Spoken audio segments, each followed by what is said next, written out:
Advocacy by Jones HMMBADMS. Introduction. So many people look someone to talk on their behalf and air their views out. This calls for people to find such help in several ways. Definition of terms. Advocacy is speaking up for, or acting on behalf of, yourself or another person.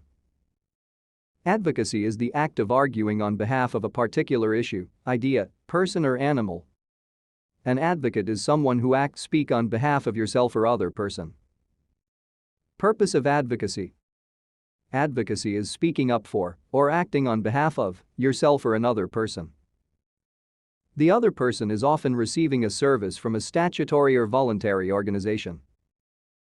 Advocacy can help service users to make clear their own views and wishes, express and present their views effectively and faithfully, obtaining independent advice and accurate information, negotiate and resolve of conflict.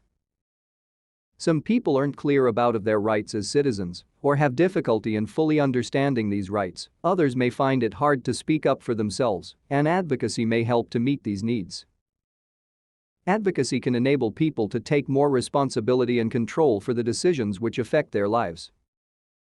Key principles. 1. What the person says and wants is the most important thing. 2.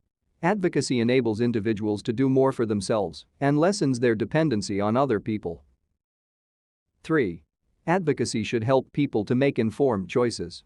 An advocate must ensure the service user is making real choices based on good quality information. 4. Advocates should not have a conflict of interest. So that they can speak up for someone effectively, there must be no other pressures on the advocate. This is why the advocate needs to be independent of the service provider. 5.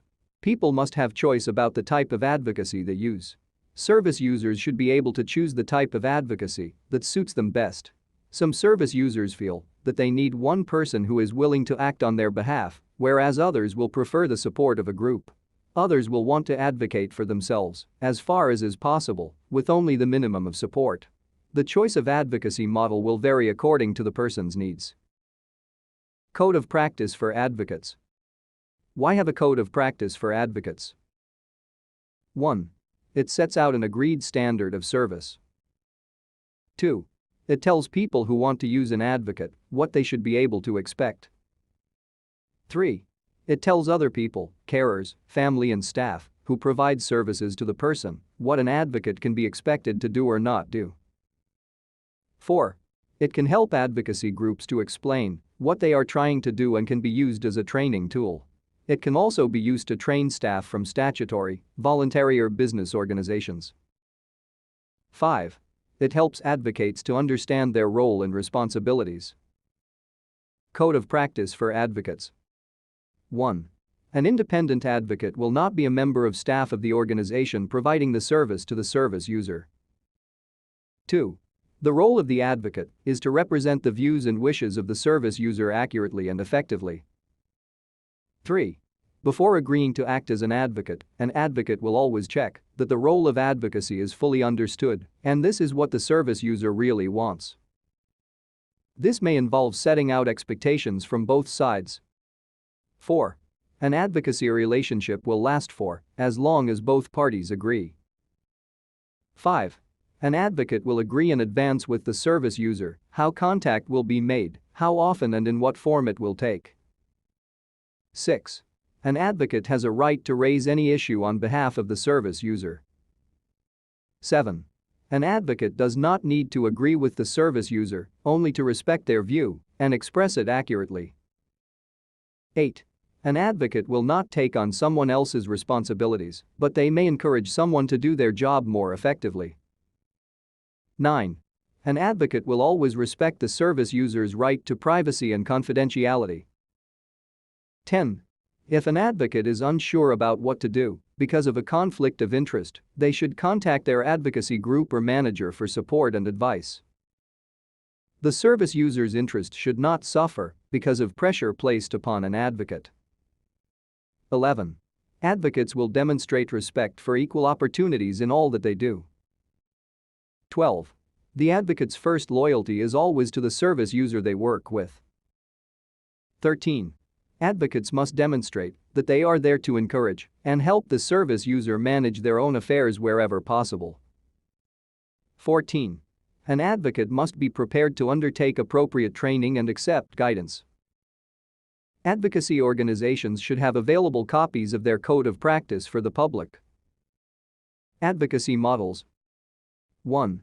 Self-advocacy. This is where an individual or group of people speaks or acts on their own behalf in pursuit of their own needs and interests, speaking up for yourself.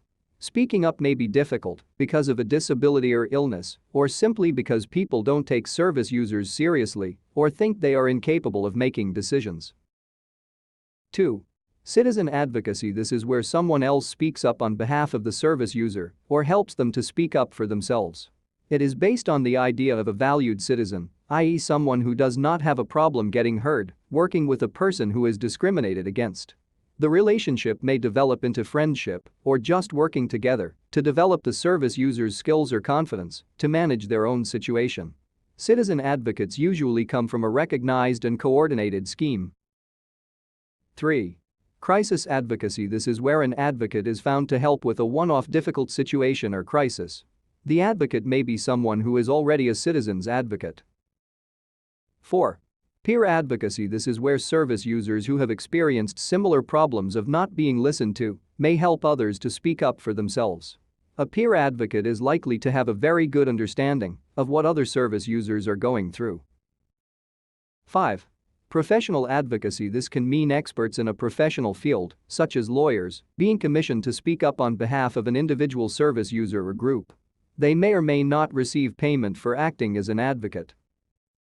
6. Collective advocacy. This is where a group of people, sometimes from very different backgrounds, campaign on behalf of themselves or others to try and change things. This could be a national organization or a local one focusing on either national or local issues. Basic elements of advocacy. 1. Selecting an advocacy objective. 2. Using data and research for advocacy. 3. Identifying advocacy audience. 4. Developing and delivering advocacy messages. 5. Building coalitions. 6. Making persuasive presentations. 7. Fundraising for advocacy. 8. Evaluating advocacy efforts.